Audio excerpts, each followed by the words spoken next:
Good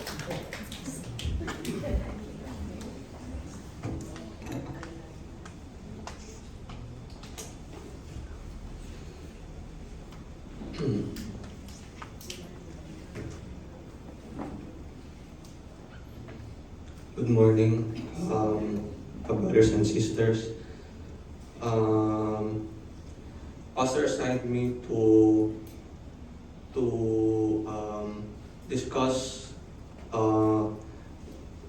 today the Resurrection Sunday under the scripture of Mark 16:1-8. And before I start, let us pray first. Heavenly Father, we come before you this early morning with reverence and gratitude. On this first day of the week, as the sun rises, we remember that it was at early dawn that the tomb was found empty and our Lord Jesus Christ had risen from the dead. As we come to the close of this Holy Week, we are reminded that all of this redemptive history points to this moment. It is the resurrection of your Son. Lord, we confess that apart from you, we are spiritually dead and unable. We cannot understand your truth unless you open our eyes. We cannot respond unless you work in our hearts. So we ask now by your Spirit, awaken us and give us clarity of mind despite the early hour. Give us the attentiveness, Lord, to your word, and also remove our distractions and dullness from our hearts, Lord. And also I ask for your help as I preach. Strengthen me in my weakness and guard me from error. And let me speak only what is true and faithful to your word. Exalt Christ in this place and make the truth of your resurrection clear and accomplish your sovereign purpose in every heart. In Jesus' name we pray. Amen.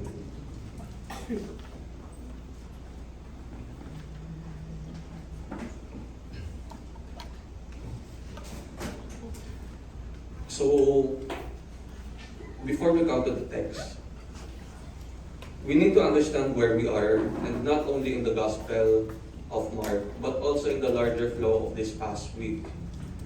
So, currently, we are now at the final day of the Holy Week.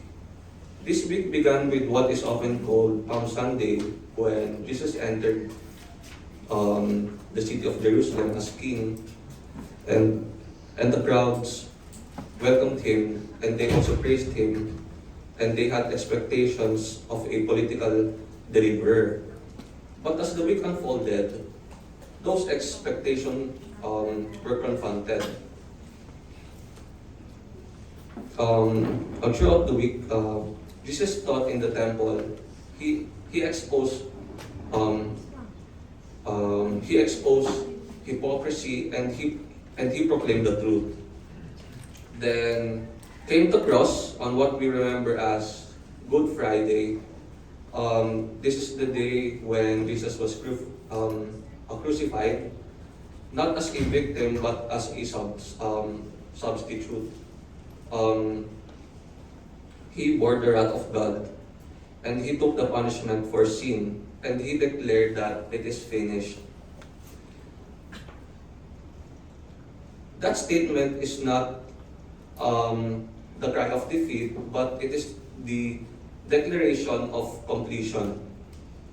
And that brings us to what we considered yesterday, the Sabbath. So, to give a brief background and a summary of Elder Bong's DWG. So, yesterday we reflected on the meaning of the Sabbath. And we said that the Sabbath is not ultimately about a day, it is about rest. And biblically, rest is always connected to something being finished. In Genesis 2, God rested not because he was tired, but because creation was complete. That establishes the pattern that work, then after that we rest, and then completion, then rest. But when sin entered in Genesis 3, the fall of man, that rest was lost. Man did not simply become physically tired, man became spiritually restless. Separated from God, burdened by sin, always striving, never at peace. That is the condition of every sinner. So, in the Old Testament, God gave the Sabbath. But the Sabbath was not the final reality. It was a shadow or a picture or a preview of something greater. Then,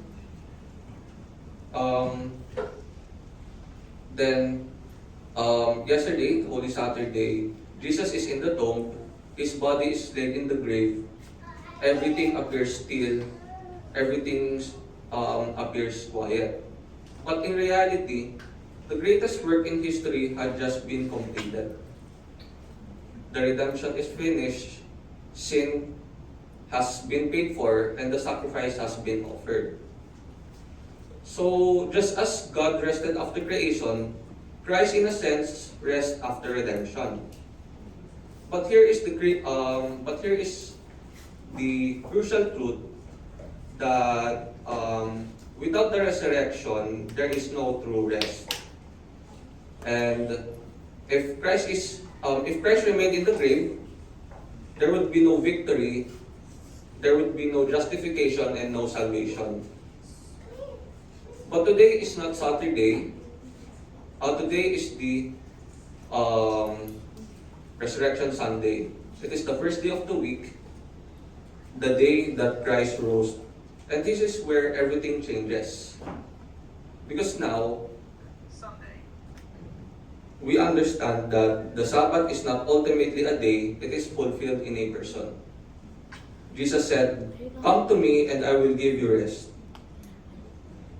And true rest is not found in a schedule, it is found in Christ. Not in what we do, but in what we had finished. This is the heart of the gospel. We do not work our way to God. We rest in the finished work of Christ. And the resurrection is the proof. The resurrection is God's declaration that the work is accepted, the payment is complete, and salvation is accomplished. So, that's all for the background. And now,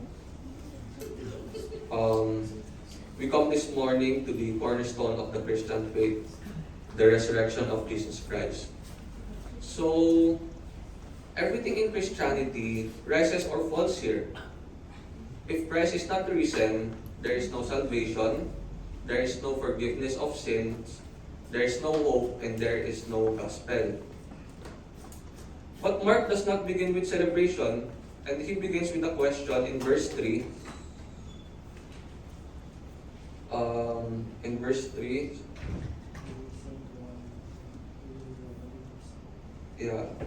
they were saying to one another, "Who will roll away the stone for us from the entrance of the tomb?" That question is more than historical. It is deeply theological, and it exposes the condition of every human soul.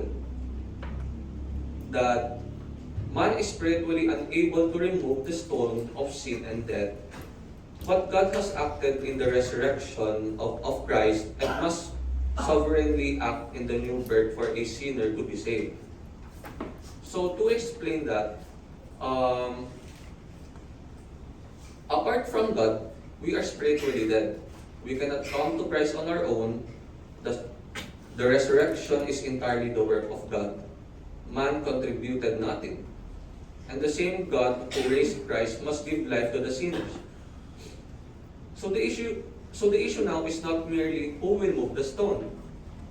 The issue is, will God act? So to further explain that, so for our first point, it is the total total depravity, man's inability under sin. The stone was massive and immovable. These women knew they could not move it. They had devotion but no power. That stone represents the condition of every human being apart from God.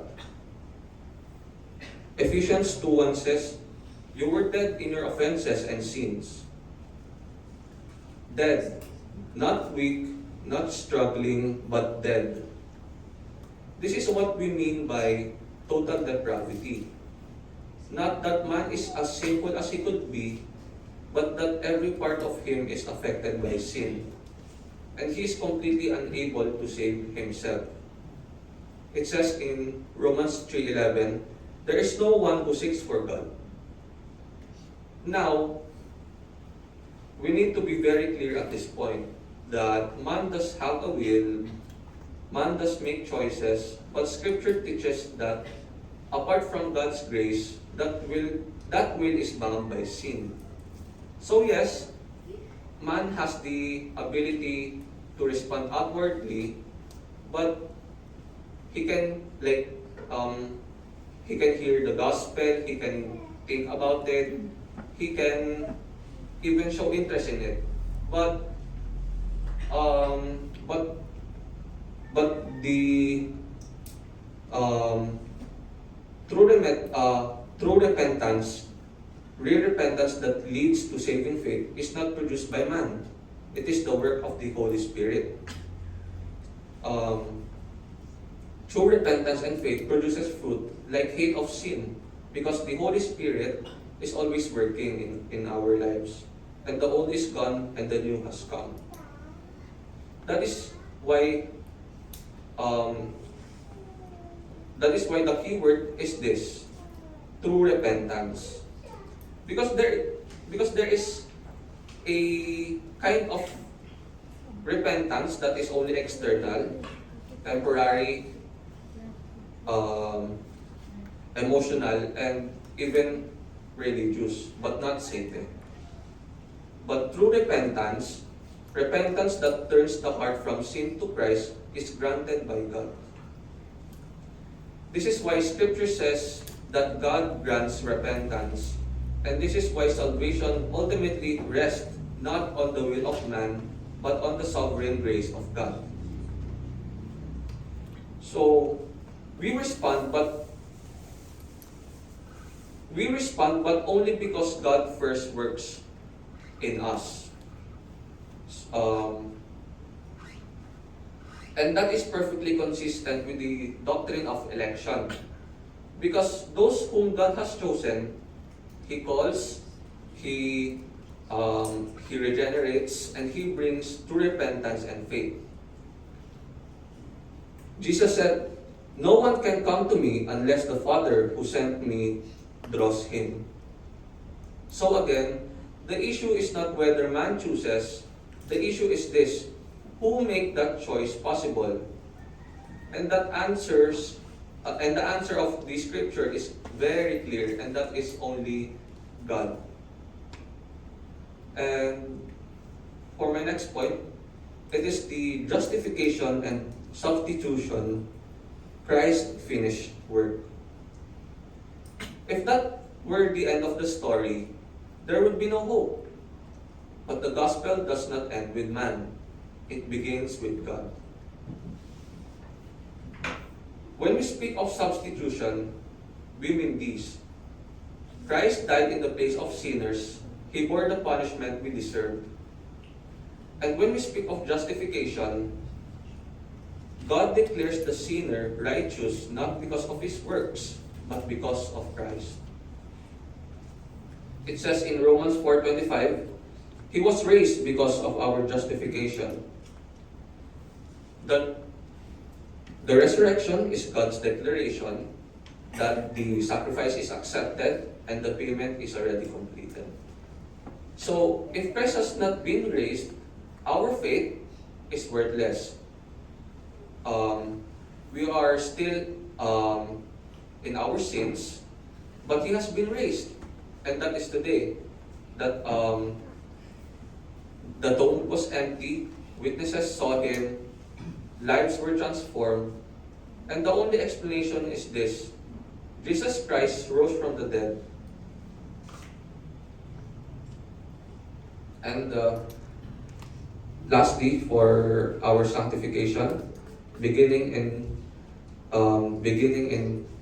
regeneration, God's work in the believer. Now, this last point becomes personal. It is not enough to know the facts. Something must happen in you. The same God who rolled away the stone must roll away the stone in our heart. Jesus said, unless someone is born again, he cannot see the kingdom of God. Salvation begins with regeneration. It is the new birth. And this leads to sanctification. Sanctification is the ongoing work of God by which He transforms the believer to become more Christ-like. And in Ephesians 1, it says, the same power that raised Christ from the dead is the power that works in us. The resurrection is not just something you believe, it is a power that changes you. So here's the challenge.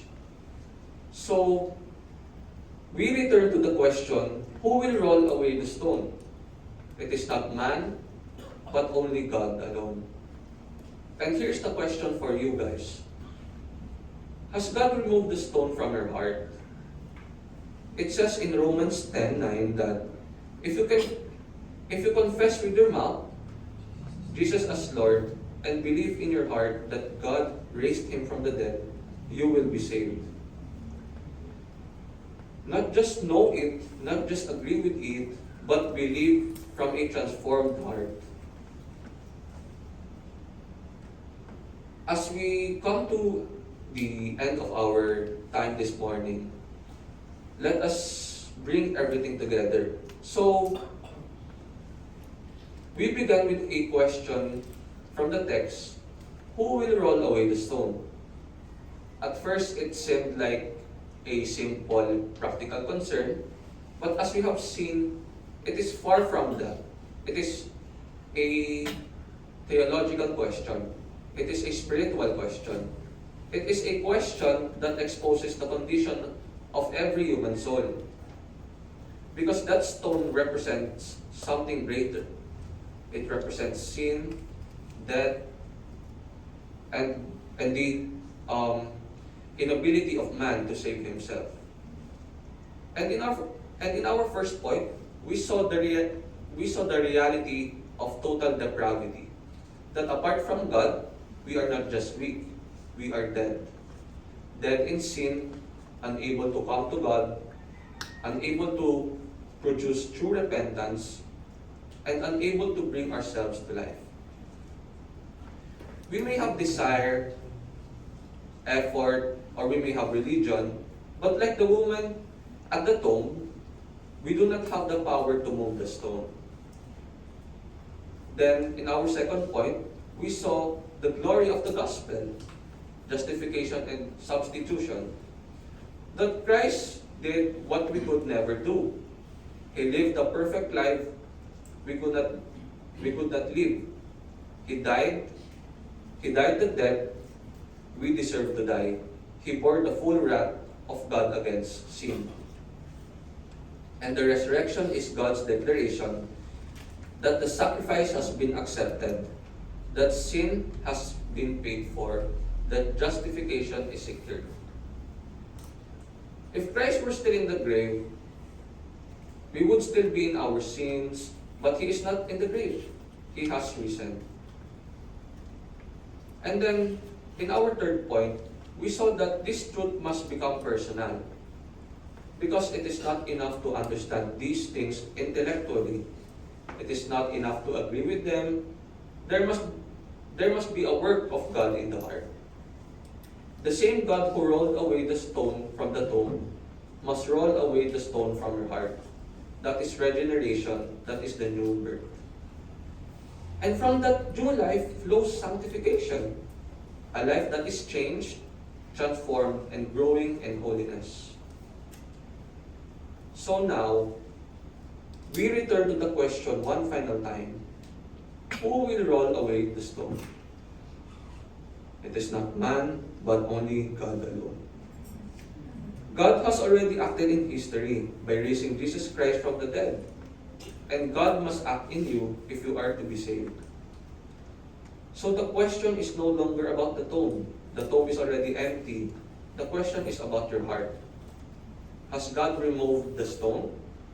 Because you can know the truth, you can hear the gospel, you can celebrate today, the Resurrection Sunday, and still be spiritually dead. But if God has worked in your heart, you will see Christ for who He truly is. You will turn from your sin, you will trust in Him alone. And that is the call of the gospel. Not to strive for salvation, not to earn it, not to work for it, but to repent and to believe in the risen Christ. As Romans 10:9 says, if you confess with your mouth Jesus as Lord and believe in your heart that God raised Him from the dead, you will be saved. The stone at the tomb was removed by God to reveal a risen Christ. But the stone in the heart must also be removed by God for a sinner to truly believe and be saved.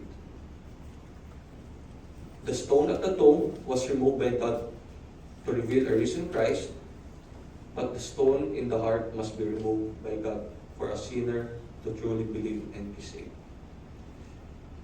That's all for today, for our Resurrection Sunday.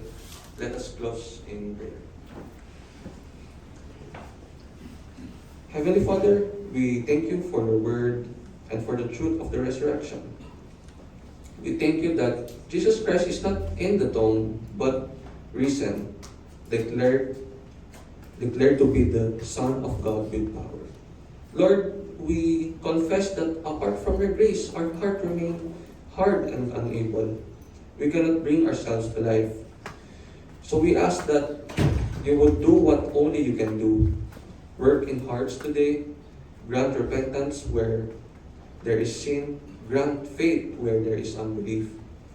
Bring about the new birth by your Spirit. For those who are in Christ, continue your work of sanctification. Strengthen their faith and deepen their obedience, Lord. May we not only understand the resurrection, but truly believe and live in its power. All glory belongs to you, alone, Lord. In Jesus' name we pray. Amen.